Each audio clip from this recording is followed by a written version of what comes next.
To our veteran, who we often forget that it's just not the men and women that are serving, but it's also their families that serve with them. Yes. And we recognize each and every one of them. And let me just make mention, during this last 35 days of a shutdown, 1 out of every 3 federal workers is a veteran. It's a veteran, How that including affects my nephew. their families. Thank you Good for point, telling good us. point. Yeah, there's terrible statistics when it comes to our veterans, and our country should be judged by how we treat our veterans. And we haven't done our part. And our workers. We have not done our part. The Correct. veterans have done their part, their families have done their parts. The government has always not done right by you. And for that, I apologize and strive to make things better for our veterans. God bless you. To my newfound love in Brooklyn. I had to come all the way to Brooklyn to meet a constituent from my own community, the borough of the Bronx. He's so sweet. To this young lady's story of the stages in her life, which I think resonate with each and every one in this room in one form or another, and her bravery and commitment to continue to move forward. Thank you. A remarkable role model for everyone. Thank you.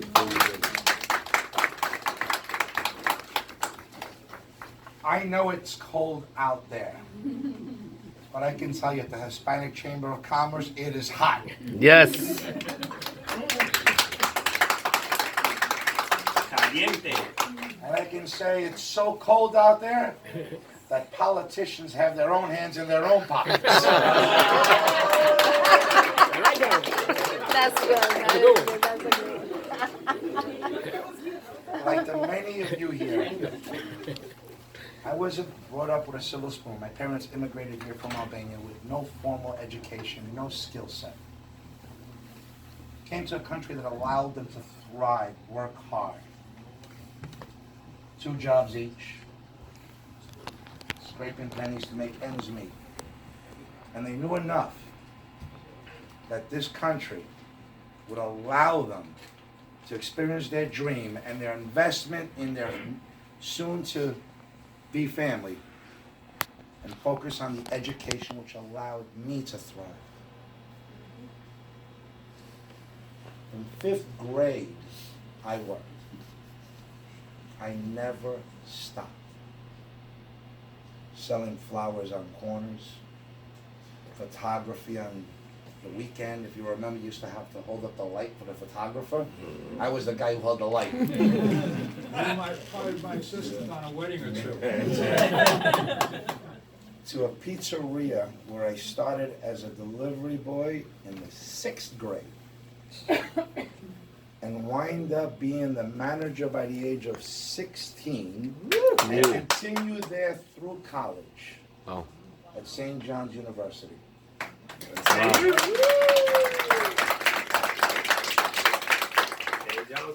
I don't remember a single day that I didn't have a job. I moved from one to another, and oftentimes 2 at a time, as a full-time student. Wanting to achieve the best that I can. Wanted to make my own way. To the point when I graduated, opened up a real estate brokerage, a real estate management, did development, managed family assets. The experience that I gained in real estate, through the gamble, and I'll share a story with you. From a first property that my parents bought in the late 70s, at a time when no one wanted to be in the Bronx, let alone New York City. They purchased a multifamily building, not in the understanding of the return on investment, future appreciation, clueless to that, on the notion of, can I get the super's apartment? And can I get his salary?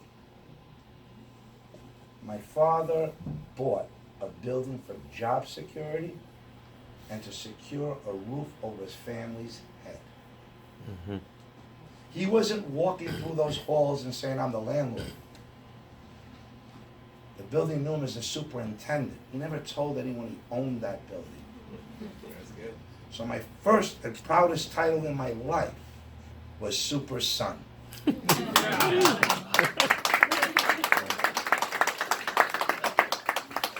So with that background and those experiences, when I was elected to the city council and the discussions began on what chairs and what committees, I fought hard for the small business chair, knowing that that was my background, my expertise, knowing the hurdles that I had overcome, my family and the businesses that I was invested in, that I can give back and start changing things around. And I'm not going to knock any colleagues. Not many of them come from the private sector. They come from the public sector. And unless you've been out there, where on a daily basis you're making decisions on how to keep the door open and the lights on, no one can understand. That you're the HR person, the accountant, that you're in the kitchen, answering the phone, making the bagels, delivering the bagels, because that's the only way you can make it work. The city has not been friendly to our small businesses.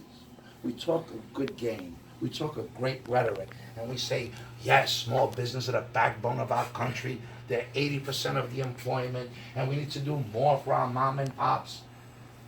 But they always seem to cater to the larger corporate entities. Yes.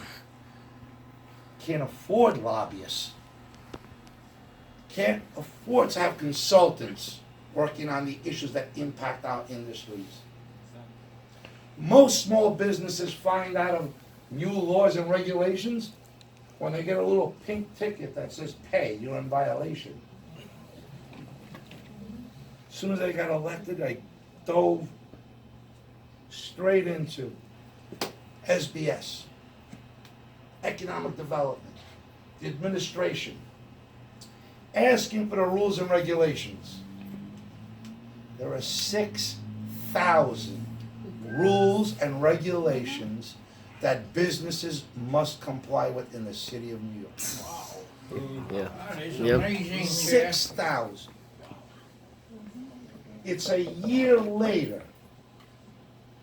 I am still waiting for the 6,000 rules and regulations to be given to me for evaluation. Which began the argument, how can our small businesses possibly comply with the rules and regulations if you yourself don't know them, can't provide them to me, True. or make them in an easy to read format Thank you. Yep. for our small businesses?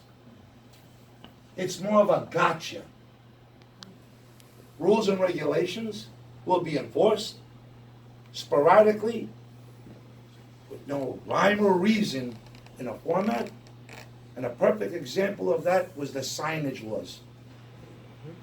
A law dating back to 1961 that stated no more than 12 square foot of print should be displayed on any exterior of any commercial storefront.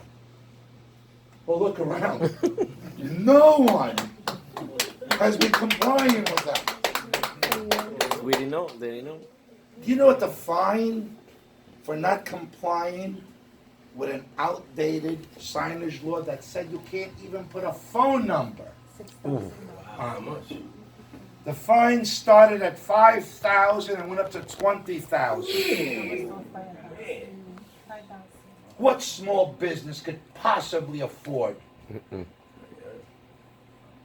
that type of a violation or plan for one when the rules and regulations aren't provided to you? First of all, if you look around, no one is holding to that standard, and arbitrarily this administration removed the moratorium and hurt literally hundreds and hundreds of small business owners. The very group that we say we're gonna do more for. The very group that said we need to empower our women and minority-owned businesses. Many of those businesses were minority and women-owned. That was an injustice.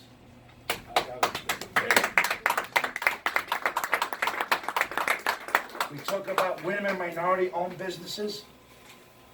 We have 2 certifications. One for the city, then one for the state. Immediately I began asking for a streamline. There should be one application for both city and state. Oh, that's There's right. no reason why we shouldn't have Yeah. one. So we really want to help. There's ways we can.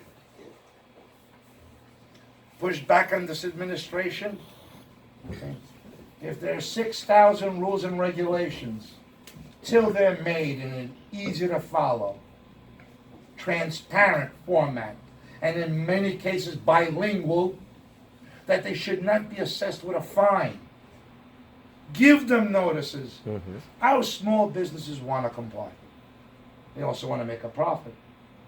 If I'm in violation and I'm not complying with a certain law, let me know. Give me a chance to correct it. Don't act as a scissor in one hand and a hammer in the other, and you don't know what the government's going to do first. Sometimes they do both, which is terrible. The amount of small businesses that close on an annual basis. These are national figures. 50% of small businesses never make it to year 5. If you're a restaurant, 80% of restaurants never make it to year 5. So I asked the administration and SBS, what have you done for these small businesses to make sure that they can survive? They tell